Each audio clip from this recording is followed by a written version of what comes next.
Hello, Libra. Welcome to your reading with me, Cindy.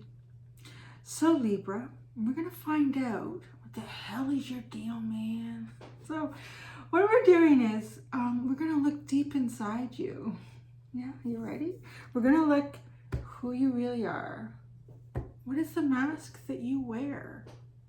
Why do you hide your true self, or at least this aspect of yourself? How does this affect your relationships? Advice to you. Outcome should you follow the advice. Now, Libra, my dear friends, I'm sitting here, I'm pre-shuffling a brand new deck because I am auctioning off my older one of this deck for charity. And you can search through my channel here. Go to the community section, you'll see all the links in there if you're interested. But this is brand new deck. I used it for the first time. I'm doing Virgo. Tarot de la Nuit is all new. Yum, yum. And then my little clarifying is a teeny tiny witches, everyday witches. So cute. They're teeny tiny witches. So, Libra, I'm going to do this. Before I do it, I got to tell you something. I feel like, because I don't know, you guys probably know I sit here with the card in front of me of who I'm going to read. It helps me tap into your energy. I really focus on it. And yeah, it's still sitting the same way. So I sat down and it's way off kilter. Like it's sitting like that in the sleeve holder. And I just immediately, because the scales too, like it's just so obvious, like the scales, it was sitting like this.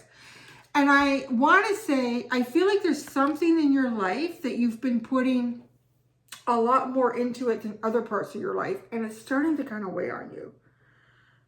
It's like something is unbalanced in your life on some level. And so I played around with the card to try to get it straight. And the only way it was straightened up, which is interesting, this happened to Leo, I think, last week, was it had to stand completely upright. Like it couldn't lean back a bit. So you can't lean back on this. You have to be quite forward with whatever this is in your life. It kind of has you leaning more one way for a consistent amount of time. Like you've been giving a lot of into something. You can't just so not like sitting on your laurels thinking, okay, this situation will just change, it'll get better, it'll get better, it'll get better. You have to be actively. So it's funny because Leo last week was more like you really need to sit up and stand up for yourself and whatever this is that's throwing you off, something like that. Yours is more like, well, you have to be active about this, but you can't be complacent. That's, I think, the real word that I'm looking for. And that's the message I'm getting. So whoever needs to hear that is, yeah, you can't be complacent about this anymore. It's time to really level this out for yourself. So let's get started. There is an extended. If this reading resonates with you, because it is general, it may or may not. If it does, the link to the extended, if you're drawn to it, is at the top of the description within this video.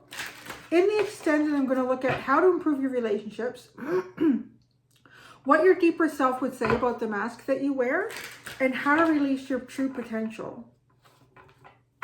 So Libra, let's get started. Looking into Libra.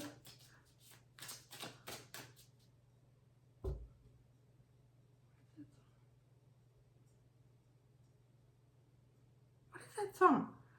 As I said that, it was a certain tune, rhythm that came into my head. Oh shoot, that's gonna bug me. Oh gosh, if I can get it, I'll put it in, I'll like pin it to the top of the comments or something. Oh, she blinded me with science. That's what it is. She blinded me with science. I can't remember what that is now. Yes. Okay, anyways, that song. God, I haven't heard that in years. It just came into my head. Okay, Libra, let's get back in. I feel like it's so many intuitive messages coming in for you. Can I use the cards now, Spirit?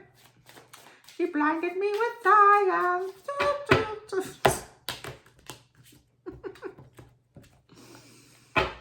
Who are you really, Libra?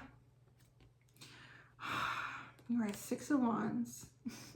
You have, what is the one I say? You have set your course for success. That's who you are. You are a success. What's the mask that you're hiding behind? The Nine of Swords. Oh, you know, a little bit like Virgo. So, the mask that you're hiding behind. It's like, this is too complicated for me. I can't figure this out. This is driving me crazy. I keep thinking about this all the time. Too. I don't know if this is kind of like a becoming a collective energy. I said that last week, where I'd gone a long time since it felt like kind of reading energy kind of worked its way into other ones. And I'm feeling that again here. Like you're a victory. That's who you are. You're success. But the mask that you're hiding behind is like, oh, this is so hard. I can't anymore. Giving me a headache. I wonder why. So let's see. Why you hide your true self. The Five of Wands. There's two messages that come in with this card. Because the Five of Wands is about, there could be some sort of conflict, internal conflict. Oh. There's a masculine and feminine conflict within you right now. But yeah, and then, yeah, okay, that's, because these two, you can see it's masculine and feminine energy, and there's nothing between them. Once upon a time, they were friends. Now that all that sits between them is ice and silence. This was a great deck. So why you hide your true self? The feminine in you is finding victory. I'll say that. And I think you're allowing the feminine to appear small for some reason. Because there is some sort of internal conflict going on for you right now in terms of your masculine and feminine energy. How you assert yourself, how you express yourself, the creative flow that you have. How does this affect your relationships? The Page of Wands.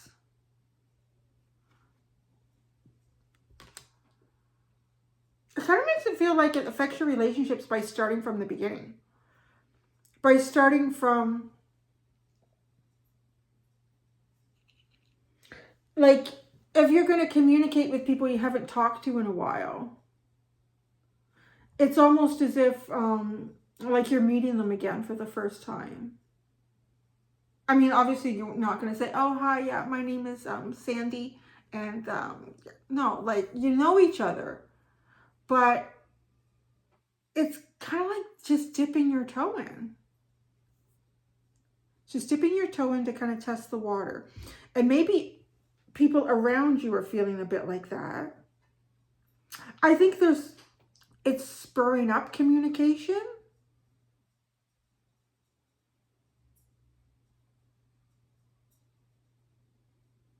Okay, oh yeah. There's two ways to look at these cards. These two cards have the same little sprites or fireflies or sparks floating around in them. Both of them have that. This used to look like snowflakes, but now it's like looking like this. And then these two cards, the intensity of how they both look forward is picking up on each other. So how this affects your relationships?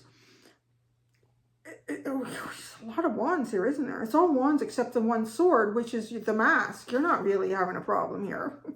You're fine. You're fine with this thought process. You're fine with your plan.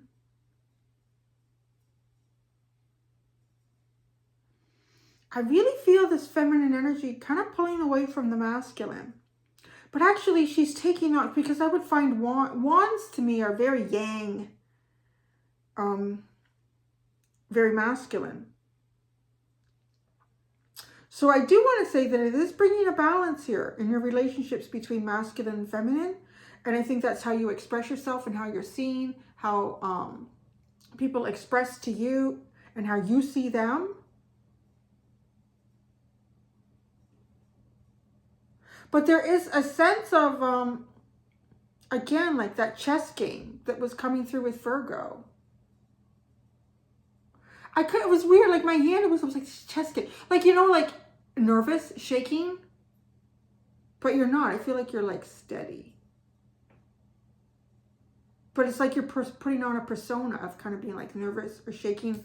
I have anxiety about this. I don't know what to do.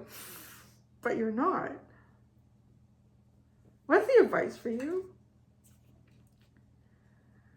The Eight of Swords. Now she's taking a wee nap here. There's a funny thing that happens to me with this deck. It doesn't happen with any other deck. But, okay, I got it now. I have to sit for a minute and try to remember what the classical sense of some of these are. Because and I feel like the imagery is so powerful in these that it almost wipes away my memory of what I know, what's ingrained in my mind, right? So I'm thinking, okay, think of the Eight of Swords, the Eight of Swords. I'm not like, what is that? What is that? What is the Eight of Swords? Like, of course, after I just stop looking at this card, and okay, it's, you know, you're kind of tied up and bound and there's swords around you. You feel like you can't move forward. But what's really interesting is that she's got these great big horns. It kind of reminds me of what you would either see on Aries or Capricorn. And yet that's not here. This is sword energy. And yet she's resting. She's resting. She's sleeping, almost like the Four of Swords. That's why it confuses me. Because the wands. So you've got this fire here. You're utilizing it in a very unique way. You know you have success here. And for some reason, you feel like you got to play it like you have a bit of mental anxiety around this. Your advice is to stay in the position that you're in. If you do feel like you don't have any options to move forward, your advice is to sit with that. If this Eight of Swords is more about like resting and healing, the more wand, the more passionate yang energy of like doing, taking action, then continue to rest and heal that.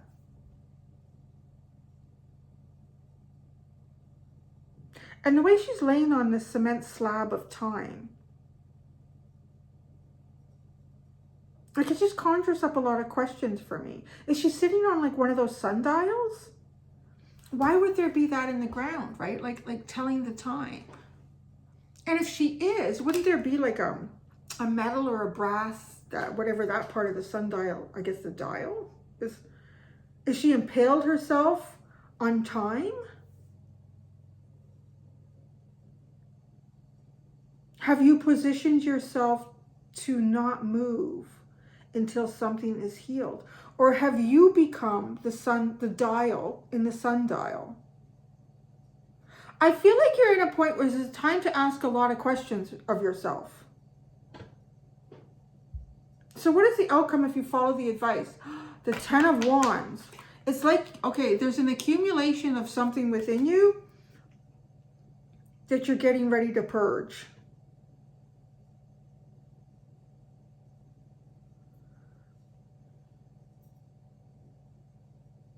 There's so much feminine depiction here. I mean, this card has got a pretty good mix, I think. I've used it for a while. Yeah, there's like kings, and then there's very androgynous images. There's probably more feminine than masculine, but like it's the masculine is the only spot where it sits here is in the scene where there's a separation between the two energies. And that's why you're hiding yourself. I feel like there's a conflict that's around you, and it kind of sits internally in you. And it's almost as if maybe you don't want you don't want others to see how it affects you on such a passionate level. Like your innermost being. So it's easier to allow people to think that it affects you on an intellectual level.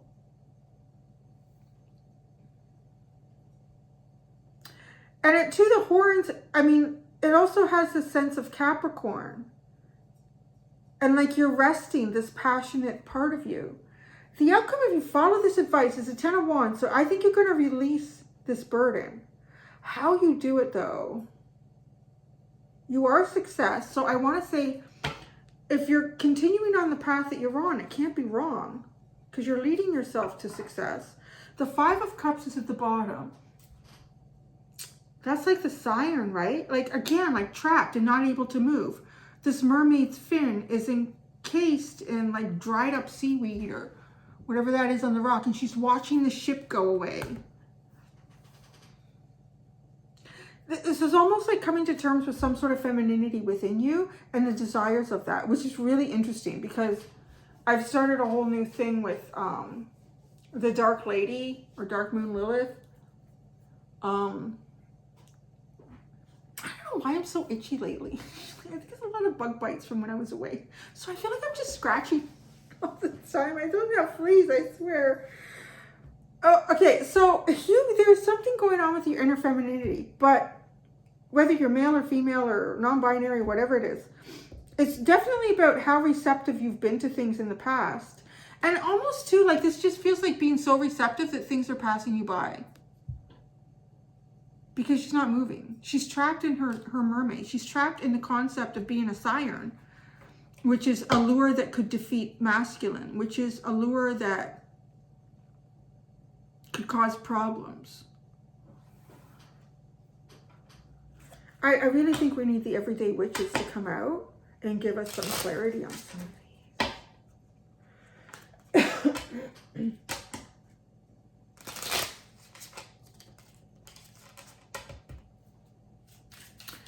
We're going to put a card on each one of these to get a little more depth here. Although it's already pretty deep, Libra.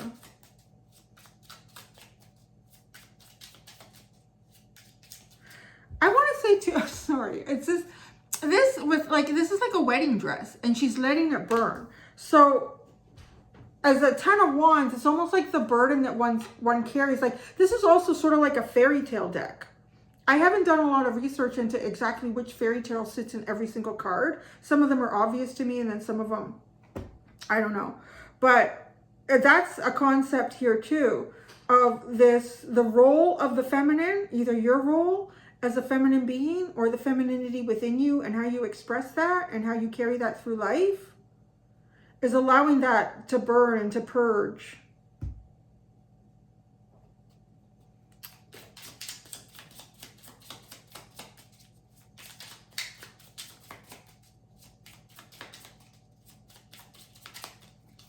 The Six of Wands, who you really are, is the Eight of Cups.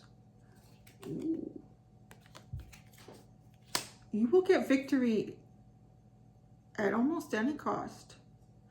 And I want to say that, like, not necessarily to other people, but for yourself.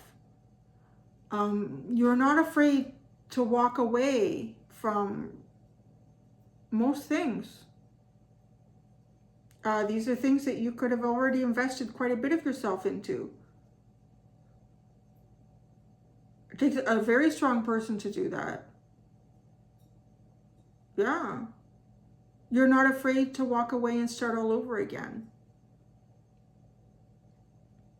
The mask you're hiding behind is the Nine of Swords. Like this puts you in puts you in your head, really. The Magician. Oh.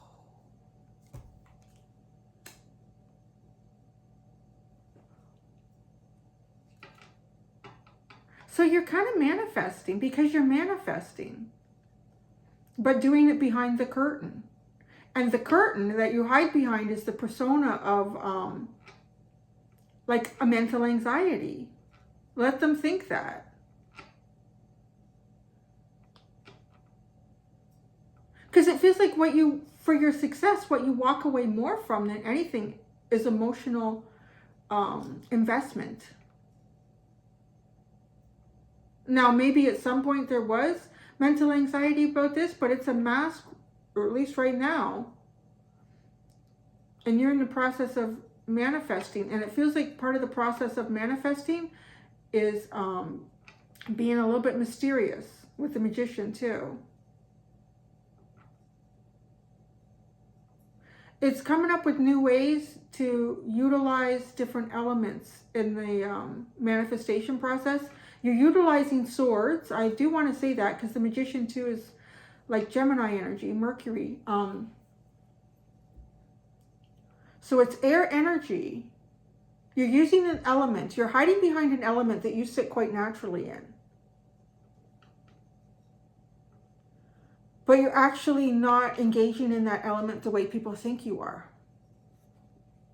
So why you hide your true self? The Five of Wands is the Knight of Pentacles. You're going forward with a very slow and steady plan here. The Five of Wands. It's like you're not in any rush. I would really say that. You're not in any rush here. There's something that you want to invest in, that you would like to give to. So right now you're manifesting with swords. I feel like your next step is a practical base here with the Knight of Pentacles. So there's something that that's going to be the next thing. You're going to be engaging in Pentacles, whether you're going to be investing more into yourself, or you're going to be investing in a project, if you're going to be learning about something new and kind of stepping forward ever so carefully and cautiously and methodically with this.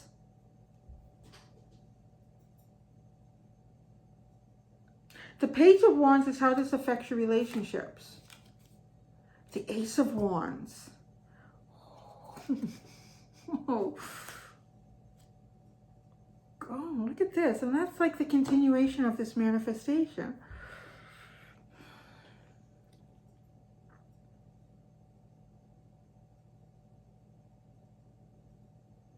However you communicate with people in the relationships that you're in, you become incredibly inspired. And I don't know that you necessarily like consciously do this or aware of it, but it's almost as if like talking to someone, I don't know, I'm trying to think of a topic about lawnmowers. I don't know. I just look around my very mundane urban setting. I don't know, what would they talk about? Lawnmowers. So you're talking about lawnmowers, and then in the conversation, I don't know, the person you're talking with says, back in 1822 is when the first lawnmower was actually invented. And it was actually invented by that Ford guy. Again, the guy who invented the assembly line for cars. What the hell was his first name? I don't know. Anyways, it's not important. He's dead. And then it's almost like that triggers you and you think, assembly line. Nobody's ever done that like that before. Like, it's really intriguing. I want to say that it feels like a lot of different elements of your life are showing up here. Like, I don't feel like it's just focusing on one, which is curious, but because it felt like there was that card was way over kilter when I sat down with it. It's the process of inspiration. The process of inspiration is very, very important for you in new connection. And who and what that new connection is also very important. Because why you hide behind this is I almost feel like, too, that you might meet new people and right away decide, you know what, this is not going to work. There's too much conflict here. Whether it's just like you're not getting this feeding. It's almost this information. It's almost like you need to engage with people that can stimulate your creative process through mundane conversation, but they slip the weirdest shit in, like Cliff Clavin from Cheers. Like, did you know that the inventor of? It's like, that shit gives you a lot of stuff. As opposed to, this is where it sounds really weird, where you may actively seek out more spiritual people, and in those spiritual conversations, you don't find a tidbit of inspiration. It's like, I thought it was going to be really inspiring, but it's not inspiring. I need me a Cliff Clavin. I need me a Cliff Clavin, because that's what triggers you. So, okay, the advice for you is to sit where you are. Why? What's going on with that? Judgment.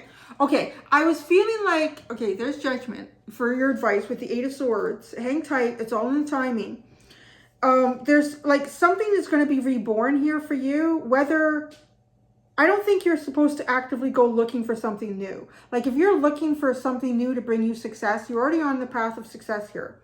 You're already really negotiating what it is that you give and receive from people and vice versa, and how that inspires you, how that comes into either conflict or resolution with your own internal process. And really, I want to say some of the conflict that comes into your own internal process helps you grow. And you identify this. You can identify this, but it's got to show up in the right form. And it really, literally, it shows up in the form that you're not really actively looking for. Because you're thinking the last thing I really want to talk to this person about is lawnmowers. That is just not inspiring. But it's something that comes out of that person's mouth. Shit. An assembly line would be perfect for my crystal shop. Or no.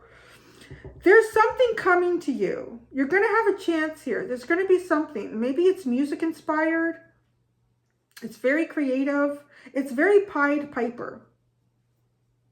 Something will be leading you out of the rats. Oh, wait, no. Or was it the snakes? Was it snakes? It was the snakes, yeah. Something will be pulling you away from the snakes. The Ten of Wands, outcome if you follow advice. The King of Swords, there you are. There you are.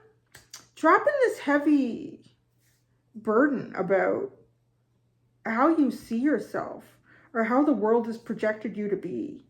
You're going to drop it. You just wait a hot minute here. And it's funny. It's almost like the people that you're supposed to grow and engage with, you're almost supposed to just meet them by circumchance. Circumchance. That's my Gemini rising. I'm coming up with new words. Circumchance. Yeah.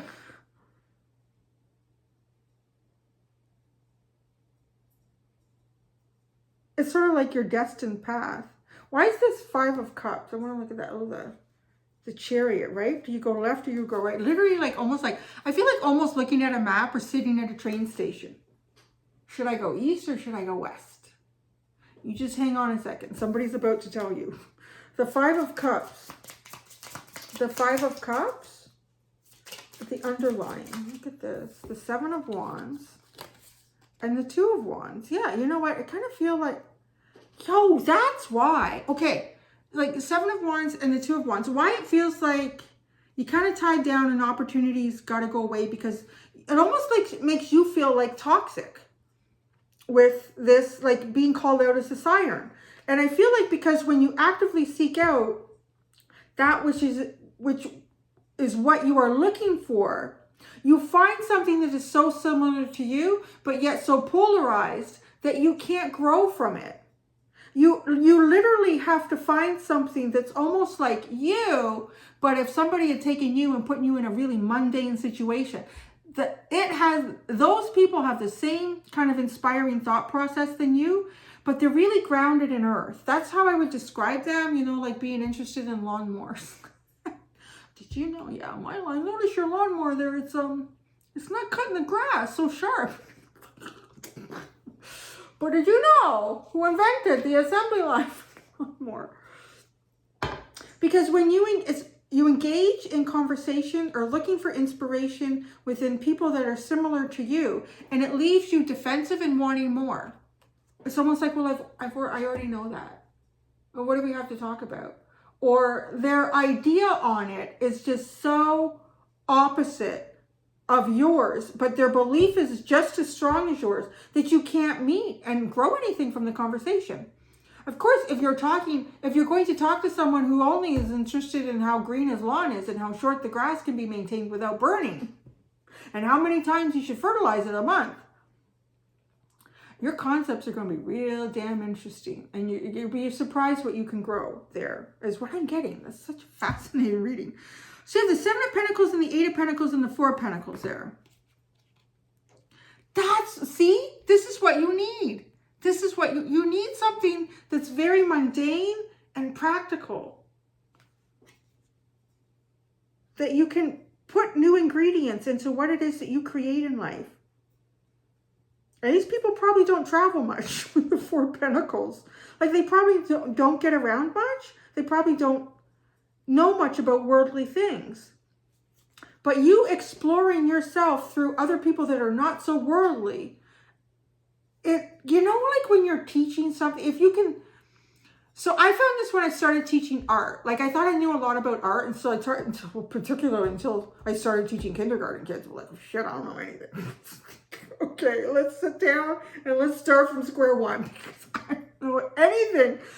But like it's like that. As soon as you start teaching something to someone about what you know, you immediately have to think about, how can I talk about this? How can I link this in a way that so it already has you thinking on different avenues that you would never have utilized before if you were engaged with someone who knew the topic inside and out, knew exactly what you were talking about. Oh, God, that was a lot. I feel like sometimes, I don't know what's going to happen when all this metal comes out of my mouth. If I'm talking fast now, Lord. There you go, Libra. I don't even know what to call this. Holy jeez. Maybe I'll call it that. Holy jeez, Libra.